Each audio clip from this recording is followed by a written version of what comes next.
Hello everyone, this is Neha. तो आज हम समसामयिकी क्रॉनिकल का अंतर्राष्ट्रीय जो समाचार है उसे कवर अप करेंगे।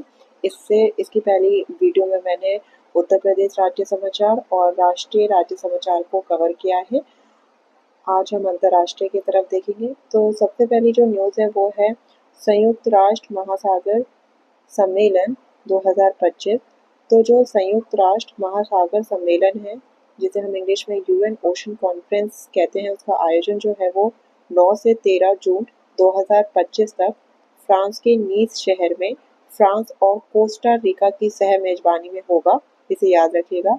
और ये जो सम्मेलन है वो 2017 में स्वीडन फिजी न्यूयॉर्क में और 2022 में पुर्तगाल केन्या लिस्बन में आयोजित पूर्व यूएन महासागर सम्मेलन की श्रृंखला में ये तीसरा सम्मेलन है। अगर हम इसके मुख्य तथ्य की बात करें तो इसकी जो थीम है वो है महासागर के संरक्षण और सतत उपयोग के लिए सभी पक्षों को सक्रिय करना और कार्रवाई तेज करना। और इसका जो उद्देश्य है वो है महासागरों, समुद्रों और समुद्री संसाधनों के संरक्षण व सतत उपयोग के लिए जो हमारा सस्टेनेबल डेवलपमेंट गोल 14 है उसके क्रियान्वयन को समर्थन देना और त्वरित कार्रवाई के नए उपायों की पहचान करना। इसके जो 3 प्रमुख प्राथमिकताएं हैं इस सम्मेलन की, पहला है गवर्नेंस की तरफ ध्यान देना। महासागर से जुड़े जितने भी बहुपक्षीय समझौते हैं उन्हें पूरा करना, जैसे BBNH हाई सीज ट्रीटी का कार्यान्वयन। वित्त पोषण, महासागर जो संरक्षण व सतत उपयोग के लिए वित्तीय संसाधनों का जुटाव और ब्लू इकोनॉमी का विकास करना। अब हम बात करते हैं कि BBNJ है क्या। ये है बायोडाइवर्सिटी बियॉन्ड नेशनल जुरिस्डिक्शन। ये एक समझौता है। ये संयुक्त राष्ट्र समुद्री कानून संधि अनक्रॉस के तहत एक अंतर्राष्ट्रीय संधि है जिसका उद्देश्य क्या है, जितने भी हाई सीज हैं, राष्ट्रीय अधिकार क्षेत्र से बाहर के समुद्री क्षेत्र हैं, वहां पर जैव विविधता की रक्षा करना और उनके लाभों का न्याय संगत बंटवारा सुनिश्चित करना। भारत ने हाल ही में समझौते पर हस्ताक्षर किया है जिसे पृथ्वी विज्ञान मंत्रालय लागू करेगा। तो BBNJ जो है इसे भारत ने अभी स्वीकृति प्रदान करी है। और इसमें याद रखेंगे जो संयुक्त राष्ट्र महासागर सम्मेलन है वो फ्रांस में आयोजित किया जाएगा, फ्रांस के नीस शहर में 9 से 13 जून को।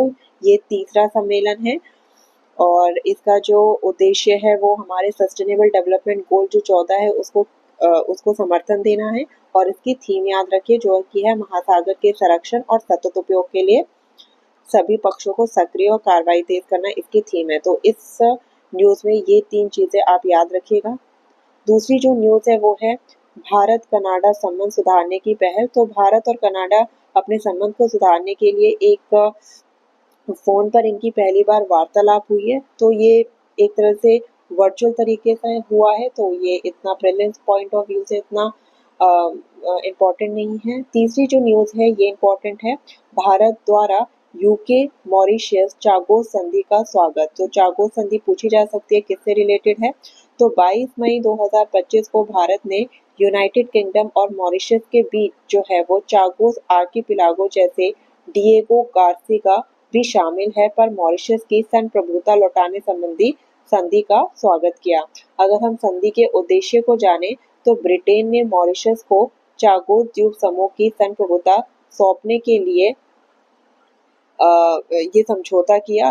डिएगो गार्सिया द्वीप पे यूके यूएस सैन्य अड्डे के संचालन के लिए 99 वर्ष की लीज पर अधिकार बनाए रखेगा। भारत का रुख क्या था, भारत ने हमेशा मॉरिशस की वैध संप्रभुता के दावे का समर्थन किया है और इस संधि को अंतर्राष्ट्रीय कानून व नियम निर्धारित अवस्था की जीत बताया है। अगर हम क्षेत्रीय प्रभाव की बात करें तो ये जो संधि है ये हिंद महासागर क्षेत्र में समुद्री सुरक्षा, स्थिरता और शांति के लिए महत्वपूर्ण मानी जा रही है। भारत ने मॉरिशस और अन्य समान विचारधारा वाले देशों के साथ सहयोग बढ़ाने की प्रतिबद्धता जताई है। अगर हम ऐतिहासिक संदर्भ की बात करें कि ये चागोस आर्चिपिलागो जो संधि है वो क्या है, असल में जो चागोस द्वीप समूह है वो 18 से 14 से ब्रिटेन के अधीन था। ये जो चागोस द्वीप समूह था ये ब्रिटेन के पास था। 1965 में मॉरिशस से अलग कर दिया गया था। मतलब ये चागोस द्वीप समूह जो था ये मॉरिशस का पार्ट था लेकिन ब्रिटेन के अधीन था ये 1814 से। फिर 1970 के दशक में जो डिएगो गार्सिया पर सैन्य अड्डा स्थापित करने के लिए 1500 निवासियों को विस्थापित किया गया। ठीक है, तो एक तरह से ये चागोर द्वीप समूह मॉरिशस को लौटाने के लिए एक संधि साइन की गई है, जो कि इंडिया के द्वारा एक समर्थन प्रदान किया गया है कि मॉरिशस को उनकी जो चागोर संधि वो लौटाई जाए, जो कि ब्रिटेन के अधीन है। तो ये एक न्यूज़ है, आपसे पूछा जा सकता है कि चागोर संधि किससे रिलेटेड है, तो आप मॉरिशस बता सकते हैं। अब है संयुक्त राष्ट्र में ऑटोनोमस वेपन सिस्टम के नियमन पर चर्चा हो रही है।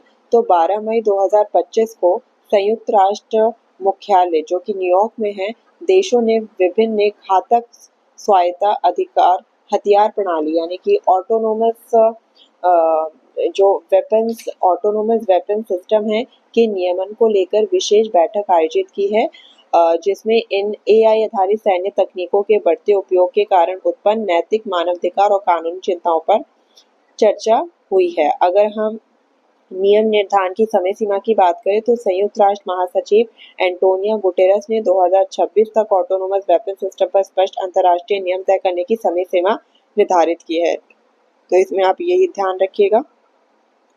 अगली जो न्यूज़ है वो है भारत ने संयुक्त राष्ट्र में पहलगाम हमले के साक्ष्य प्रस्तुत किए। तो हाल ही में भारत की एक तकनीकी टीम न्यूयॉर्क स्थित संयुक्त राष्ट्र मुख्यालय पहुंची और सुरक्षा परिषद की 1267 प्रतिबंध समिति सैंक्शन कमेटी की मॉनिटरिंग टीम के समक्ष 22 अप्रैल 2025 को जो जम्मू कश्मीर में पहलगाम हुए आतंकी हमले हैं उसमें जिसमें 26 नागरिक मारे गए हैं में द रेजिस्टेंट फ्रंट की एक संलिप्तता के साक्ष्य प्रस्तुत किए हैं और इस टीम ने संयुक्त राष्ट्र आतंकवाद निरोधक कार्यालय और counter terrorism committee executive director के अधिकारों से भी मुलाकात की है। अगर हम अंतर्राष्ट्रीय समर्थन की बात करें तो संयुक्त राष्ट्र और प्रमुख देशों ने जैसे कि यूके, रूस ने पहलगाम हमले की निंदा की है और भारत के आतंकवाद विरोधी प्रयासों का समर्थन किया है। भारत ने यह उम्मीद जताई है कि 1267 समिति टीआरएफ के विरुद्ध ठोस कार्रवाई करेगी। अब है इंडो पैसिफिक लॉजिस्टिक नेटवर्क। तो 9 मई 2025 को क्वाड देश कौन कौन से हैं? भारत, अमेरिका, जापान और ऑस्ट्रेलिया ने हवाई के होनोलुलु स्थित Asia Pacific centre for security studies में इंडो पैसिफिक लॉजिस्टिक नेटवर्क के शुभारंभ के लिए टेबल टॉप एक्सरसाइज आयोजित की है। तो अगर हम इस उद्देश्य की बात करें तो जो Asia Pacific centre for security studies Indo Pacific network है, ये एक बहुपक्षीय पहल है और इसका जो उद्देश्य है वो ये है कि इंडो पैसिफिक क्षेत्र में नागरिक नेतृत्व वाली आपदा प्रतिक्रिया के लिए साझा लॉजिस्टिक्स फ्रेमवर्क विकसित करना और मानवीय सहायता की त्वरित, समन्वित और कुशल आपूर्ति सुनिश्चित करना है। अगर हम इसकी प्रमुख विशेषताएं जाने तो जो डिजिटल लॉजिस्टिक्स मैपिंग है, संयुक्त समाधान योजना और रियल टाइम ट्रेनिंग हो सकेगी। और अगर हम क्वाड्रिलेटरल या क्वाड की बात करें तो ये एक अनौपचारिक रणनीतिक समूह है जिसमें भारत है, अमेरिका है, जापान है और ऑस्ट्रेलिया शामिल है। और जो क्वाड है इसकी स्थापना 2004 के हिंद महासागर सुनामी के बाद मानवीय सहयोग के लिए हुई थी और इसका जो मुख्य उद्देश्य था वो क्या था? जितने भी इंडो पैसिफिक क्षेत्र हैं वहाँ पे नियम निर्धारित वैश्विक व्यवस्था और आपदा, जितने भी नेचुरल डिजास्टर्स होते हैं उनको जितने भी नेचुरल डिजास्टर्स हो रहे हैं उनको सुरक्षित के साथ सहायता प्रदान की जाए और उनको आपदा प्रबंधन को बढ़ावा देने के लिए इस क्वाड का गठन हुआ था। आगे हम बात करते हैं। भारत के मध्य अरब सागर में समुद्री दावा बढ़ाया। 28 अप्रैल 2025 को भारत ने यूएन के समक्ष अपने समुद्री दावे में लगभग 10,000 वर्ग किलोमीटर की वृद्धि करते हुए मध्य अरब सागर में अपने विस्तारित महाद्वीप शेल्फ एक्सटेंडेड कॉन्टिनेंटल शेल्फ का दावा प्रस्तुत किया है। और ये जो कदम है ये पाकिस्तान के साथ समुद्री सीमा विवाद को टालने और भारत के समुद्री अधिकारों को मजबूत करने के लिए उठाया गया।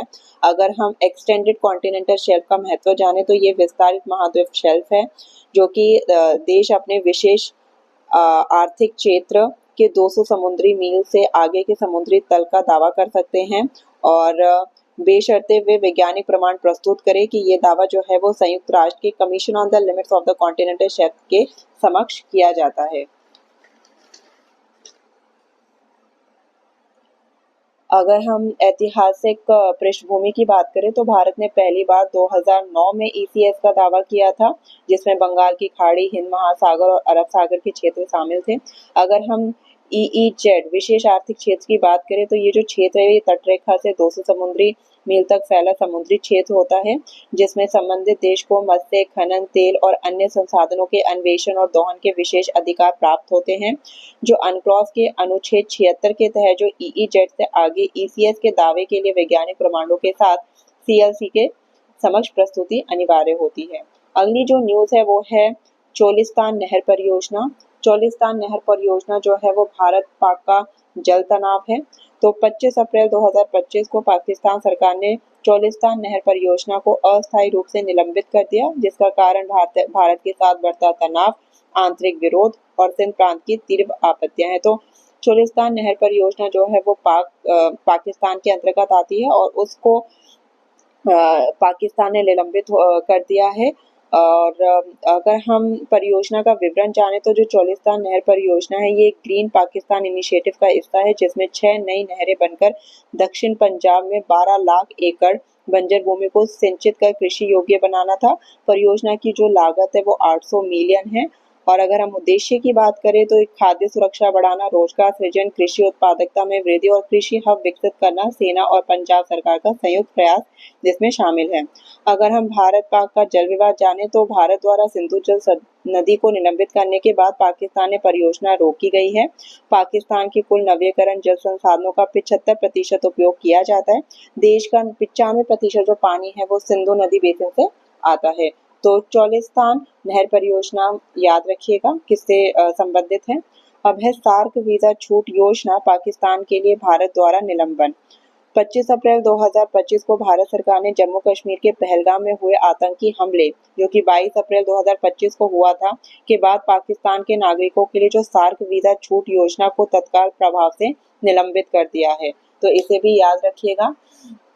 और जो योजना की शुरुआत है SPES की शुरुआत जो 1992 में हुए थे चौथे सार्क शिखर सम्मेलन में, जो कि इस्लामाबाद में हुआ था, कि निर्णय के आधार पर हुई थी। और इसका जो उद्देश्य था सार्क के जितने भी देश है जिसमें भारत, पाकिस्तान, बांग्लादेश, नेपाल, भूटान, श्रीलंका, मालदीव, अफगानिस्तान है, उनके बीच एक क्षेत्रीय सहयोग और लोगों के संपर्क को बढ़ाने के लिए किया गया था।